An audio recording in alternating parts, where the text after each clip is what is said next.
মুসলমান মসজিদে ঐক্যবদ্ধ একসাথ হয়ে সালাত আদায় করবে জামাতে। মুসলমান হজের সময় পৃথিবীর দিক দিগন্ত থেকে একত্রিত হয়ে আল্লাহর ঘর কাবা তাওয়াফ করবে।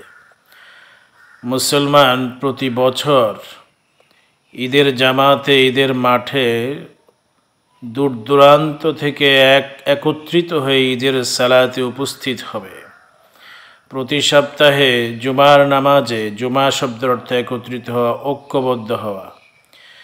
মুসলমানদের গোটা জিন্দেগি ঐক্যবদ্ধ হয়ে চলার জন্য আল্লাহ সুবহানাহু ওয়া তাআলা বলেছেন, ওয়া'তাসিমু বিহাবলিল্লাহি জামিআ, ঐক্যবদ্ধ হয়ে আল্লাহর রশ্মিকে ধারণ করো।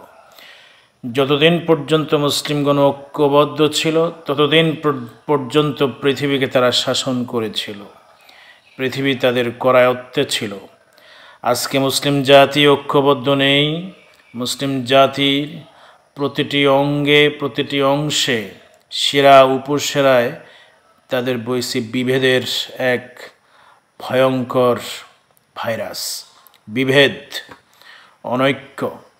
আজকে মুসলিম জাতিকে পৃথিবীতে সবচেয়ে দুর্বল, সবচেয়ে নির্যাতিত, নিপীড়িত এবং অপমানিত, লাঞ্ছিত অবস্থায় আমরা পাচ্ছি।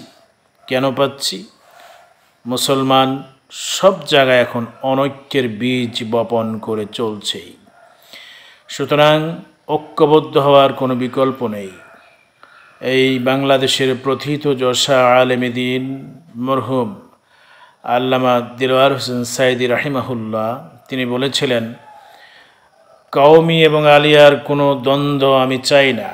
আলিয়া যদি হয় আমার ডান চোখ, কওমির আলেমরা হচ্ছেন আমার বাম চোখ। তিনি ঐক্যবদ্ধ জাতি গঠনে অনেক বড় ভূমিকা রেখেছিলেন।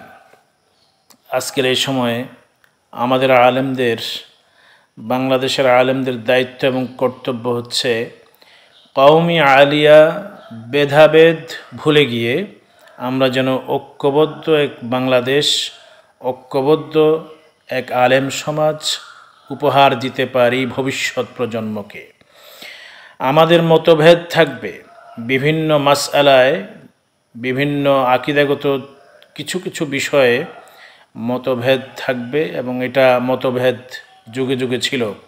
ইমামে আজম আবু হানিফা রাহিমাহুল্লাহ, ইমাম শাফি, ইমাম আহমদ ইবনে হাম্বল, এইভাবে ইমাম মালিক রাহিমাহুল্লাহ, তাদের মধ্যেও মাসালাগত অনেক মতভেদ ছিল।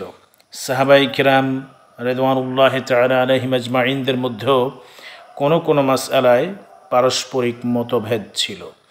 কিন্তু তাওহীদ এবং রিসালতের ক্ষেত্রে, ইসলামের সার্বজনীন ঐক্যবদ্ধ থাকার, কাফির বেঈমানদের বিরুদ্ধে গর্জে ওঠার ক্ষেত্রে তাওহীদের ভিত্তিতে সবাই এক জায়গায় একত্রিত হয়েছেন এবং হয়েছিলেন।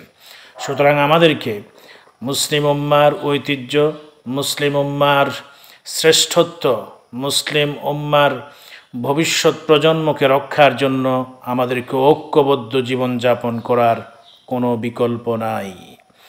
আসুন একটি ঐক্যবদ্ধ সমাজ ব্যবস্থা বিনির্মাণ করি।